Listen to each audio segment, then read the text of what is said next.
नमाज फ़ज्र में या किसी और नमाज में अगर कोई शख्स सूरह फ़ातिहा भूल जाए तो उस सूरत में नमाज कैसे अदा की जाए।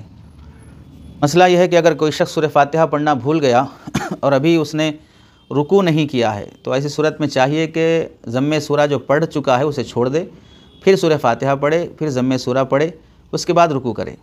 ये पहला तरीक़ा है। और अगर रुकू में चला गया, जाने के बाद ये बात आई कि मुझे याद आई कि मैं सूरह फ़ातिहा पढ़े बगैर रुकू में आ चुका हूँ, तो इस सूरत में भी उसे ये चाहिए कि रुकू से उठ जाए, खड़े होकर सूरह फ़ातिहा पढ़े, ज़म्मे सूरा करे, फिर दोबारा रुकू करे।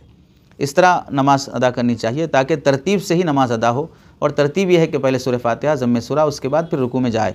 चुनांचे अल-बहरुर राइक़ जिल्द नंबर 1 सफ़ा नंबर 358 पर लिखा है, लौ नसी अल-फ़ातिहता फिर रकातिल ऊला विस्सानिया वक़रा सूरता सुम्मा तदक्कर क़ब्ल रुकूई फ़इन्नहु याती बिहा व युईदु सूरता फ़ी ज़ाहिरिल मज़हब लिअन्नहु इज़ा अता बिहा तकूनु फ़र्दन कस्सूरति फ़सारा कमा लौ तदक्कर सूरता फ़ी रुकूई फ़इन्नहु याती बिहा व युईदु रुकूआ। तो इस इबारत में यही मसले की वजाहत है जो उर्दू में ज़िक्र किया गया कि अगर रुकू में भी चला गया हो और याद आने पर खड़े होकर सूरह फ़ातिहा पढ़े, ज़म्मे सूरा करे, फिर रुकू करे और इस तरह बेतरतीब नमाज़ पढ़ने की कोशिश करना चाहिए। इसके बाद भी अगर सजदे में जाने के बाद याद आया तो अब चूँकि सूरह फ़ातिहा नमाज का वाजिब है और वाजिब छोड़ने से सजदे सहू वाजिब होता है और भूले से छोड़ा है तो इसलिए सजदे सहू कर लेना चाहिए।